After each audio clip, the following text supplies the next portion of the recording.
Hai, ini Mardina. Jangan lupa subscribe, like, and share. Like.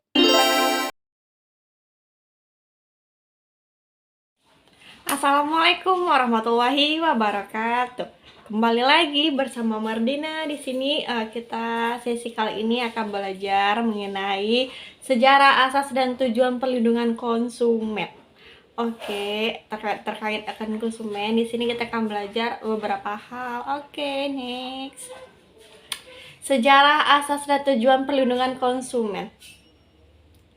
Perkembangan hukum konsumen di dunia berawal dari adanya gerakan perlindungan konsumen pada abad ke-19, terutama ditandai dengan munculnya gerakan konsumen yang terjadi di Amerika Serikat AS. Gelombang pertama terjadi pada tahun 1891, yaitu ditandai dengan terbentuknya Liga Konsumen di New York, dan pertama kali di dunia. Baru tahun 1898 di tingkat nasional AS terbentuk Liga Konsumen Nasional, The National Consumer League. Ada banyak hambatan yang dihadapi oleh organisasi ini. Meski demikian, pada tahun 1906 lahirlah undang-undang tentang perlindungan konsumen, yaitu The Meat Inspection Act dan The Food and Drug Act pada tahun 1938. Undang-undang ini diamandemen menjadi The Food, Drug and Cosmetic Act karena adanya tragedi Ehrlich's sulfanilamide yang menewaskan 93 konsumen di Amerika Serikat tahun 1937. Hukum konsumen berkembang lagi pada tahun 1914 yang ditandai sebagai gelombang kedua, dan terbentuk komisi yang bergerak dalam bidang perlindungan konsumen, yaitu Federal Trade Commission (FTC). Keberadaan program pendidikan konsumen mulai dirasakan perlu sekali untuk menumbuhkan kesadaran kritis bagi para konsumen. Maka, pada dekade 1930-an, mulai gencar dilakukan penulisan buku-buku tentang konsumen dan perlindungan konsumen, yang juga dilengkapi dengan riset-riset yang mendukungnya. Gelombang ketiga terjadi pada dekade 1960-an yang melahirkan era hukum perlindungan konsumen dengan lahirnya suatu cabang hukum baru, yaitu hukum konsumen, Consumer Law. Hal ini ditandai dengan pidato Presiden Amerika Serikat ketika itu John F.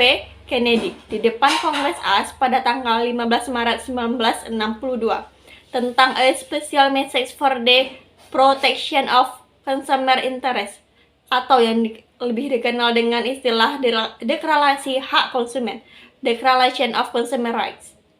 Jika diamati sejarah gerakan perlindungan konsumen bermula dari kondisi di Amerika Serikat, perlindungan hak-hak konsumen dapat berjalan seiring dengan perkembangan demokrasi yang terjadi dalam suatu negara. Negara demokrasi mengamanatkan bahwa hak-hak warga negara termasuk hak-hak konsumen harus dihormati. Ada posisi yang berimbang antara produsen dan konsumen karena keduanya mempunyai kedudukan yang sama di mata hukum.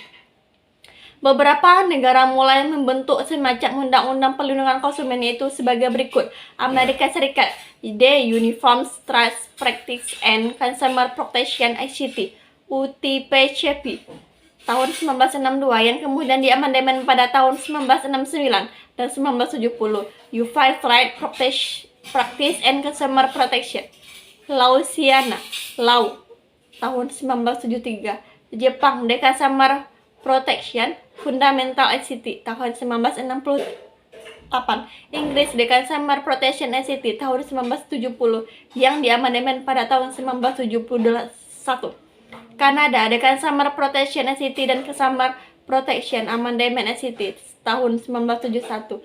Singapura, The Consumer Protection Trade Description and Safety Requirement Act tahun 1975.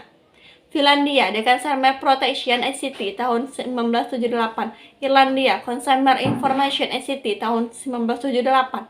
Australia, The Consumer Affairs Act tahun 1978. Thailand, The Consumer Act tahun 1979. Masalah perlindungan konsumen di Indonesia baru mulai terjadi pada dekade 1970-an. Hal ini ditandai dengan berdirinya Yayasan Lembaga Konsumen Indonesia (YLKI) pada bulan Mei 1973. Ketika itu gagasan perlindungan konsumen disampaikan secara luas kepada masyarakat melalui berbagai kegiatan advokasi konsumen seperti pendidikan, penelitian, pengujian, pengaduan, dan publikasi media konsumen. YLKI berdiri ketika kondisi politik bangsa Indonesia saat itu masih banyak dibayang-bayangi dengan kampanye penggunaan produk dalam negeri. Namun, seiring perkembangan waktu, gerakan perlindungan konsumen dilakukan melalui koridor hukum yang resmi, yaitu bagaimana memberikan bantuan kepada masyarakat atau konsumen.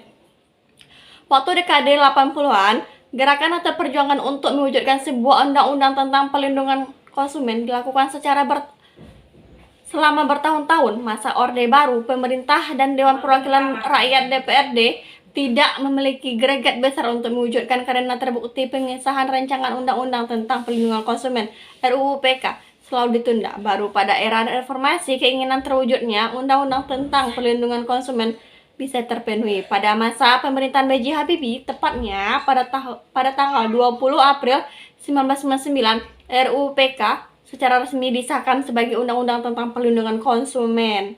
Dan dengan adanya Undang-Undang Perlindungan Konsumen, jaminan atas perlindungan hak-hak konsumen di Indonesia diharapkan bisa terpenuhi dengan baik. Masalah perlindungan konsumen kemudian ditempatkan ke dalam koridor suatu sistem hukum perlindungan konsumen yang merupakan bagian dari sistem hukum nasional. Tanggal 20 April 1999, pemerintah Indonesia telah mengesahkan dan mengundangkan Undang-Undang Nomor 8 Tahun 1999 tentang Perlindungan Konsumen. Undang-Undang Perlindungan Konsumen ini diharapkan dapat mendidik masyarakat Indonesia untuk lebih menyadari akan segala hak-hak dan kewajiban-kewajibannya yang dimiliki terhadap pelaku usaha. Sebagaimana tertera dalam Konsideras Undang-Undang tentang Perlindungan Konsumen yang menyatakan bahwa untuk meningkatkan harkat dan martabat konsumen perlu meningkatkan kesadaran, pengetahuan, kepedulian, kemampuan, dan kemandirian konsumen untuk melindungi dirinya serta menumbuh kembangkan sikap pelaku usaha yang bertanggung jawab. Urusan perlindungan konsumen ternyata sangat beragam dan begitu pelik. Konsumen tidak hanya diharapkan pada suatu keadaan untuk memilih yang terbaik bagi dirinya, melainkan juga pada keadaan yang tidak dapat memilih karena adanya praktek monopoli oleh satu atau lebih pelaku usaha atas kebutuhan utama vital konsumen dalam menjalani kehidupan sehari-hari. Berbagai kepenguasaan monopoli atas kepentingan yang meliputi hajat hidup orang banyak oleh badan usaha BUMN maupun badan usaha milik daerah sedikit banyak turut memperburuk penjawatan hak-hak konsumen dalam prakteknya. Konsumen seringkali dihadapkan pada persoalan-persoalan pengertian dirinya, namun ketidakjelasan akan pemanfaatan, penggunaan maupun pemakaian barang dan jasa disediakan oleh pelaku usaha karena kurang atau terbatasnya informasi yang disediakan. Selain itu, konsumen juga sering dihadapkan pada bargaining position yang sangat tidak seimbang. Posisi konsumen sangat lemah dibanding pelaku usaha, yang mana hal tersebut tercermin dalam perjanjian baku yang sudah disiapkan secara sepihak oleh pelaku usaha, dan konsumen harus menerima secara menandatangannya tanpa bisa tawar-tawar lagi atau take it or leave it. UU PK Pasal 1 Bab 1. Konsumen setiap orang pemakai barang atau jasa yang tersedia dalam masyarakat, baik kepentingan diri sendiri, keluarga, orang lain maupun makhluk hidup lain atau tidak, untuk diperdagangkan. Contohnya perlindungan konsumen, segala upaya yang menjamin adanya kepastian hukum untuk memberi perlindungan kepada konsumen. Pelaku usaha, setiap orang, perorangan atau badan usaha baik yang berbentuk badan hukum maupun bukan badan hukum yang didirikan dan berkedudukan untuk melakukan kegiatan dalam wilayah hukum negara Republik Indonesia, baik sendiri maupun bersama-sama, meliputi perjanjian menyelenggarakan kegiatan usaha-usaha berbagai bidang ekonomi. Perlindungan konsumen bukan persoalan hukum semata tetapi kepada sosiologisnya. Perlindungan konsumen itu penting karena dalam bisnis adanya banyak produk nakal. Prinsip perlindungan konsumen adanya regulasi produksi, regulasi perdagangan dan pemasaran, periklanan, regulasi konsumsinya. UU PK Bab 2 Pasal 2. Perlindungan konsumen berasaskan manfaat, keadilan, keseimbangan, keamanan, dan keselamatan konsumen serta kepastian hukum. Asasnya keadilan, kebebasan, transparan. Tujuannya memberikan kepastian dan keseimbangan hukum antara produsen dan konsumen sehingga terwujud suatu perekonomian yang sehat dan dinamis sehingga terjadi kemakmuran dan kesejahteraan pada masyarakat. Tujuan perlindungan konsumen UU PK Bab 2 Pasal 3. 1. Meningkatkan kesadaran, kemampuan, dan kemandirian konsumen untuk melindungi diri. 2. Mengangkat harkat dan martabat konsumen dengan cara menghindarkan dari akses negatif pemakaian barang atau jasa. 3. Meningkatkan pemberdayaan konsumen dalam memilih, menentukan, menuntut hak-hak sebagai konsumen. 4. Menciptakan sistem pelindungan konsumen dalam mengandung unsur-unsur hukum dan keterbukaan informasi serta akses untuk mendapatkan informasi. 5. Menumbuhkan kesadaran pelaku usaha mengenai pentingnya pelindungan konsumen sehingga tumbuh sikap yang jujur dan bertanggung jawab dalam berusaha. 6. Meningkatkan kuantitas barang dan atau jasa, menjamin kelangsungan usaha produksi barang dan jasa. Dasar pelindungan konsumen dalam ekonomi Islam itu mendapatkan perlindungan keamanan dari negara. 2. Mendapatkan informasi barang dan jasa yang sesuai dengan harganya. 3. Perlindungan atau kualitas barang. 4. Berhak memperoleh harga yang wajar. 5. Produk halal.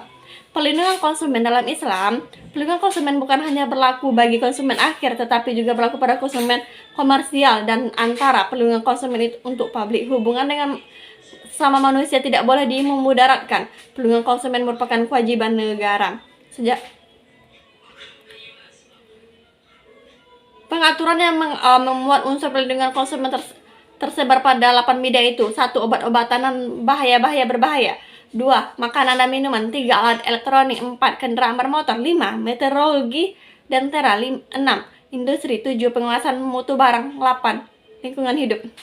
Terima kasih atas perhatiannya. Mohon maaf atas segala kejanggalan atau kurang tepat pada penyusunan materi pada sesi belajar kita kali ini. Mohon maaf. Mohon komentar dan kritiknya agar bisa menjadi lebih baik. Semoga kita berada dalam lindungan Allah Subhanahu wa Ta'ala dan terus belajar memperbaiki diri dari hari ke hari untuk menjadi pribadi yang lebih baik. Terima kasih. Assalamualaikum warahmatullahi wabarakatuh.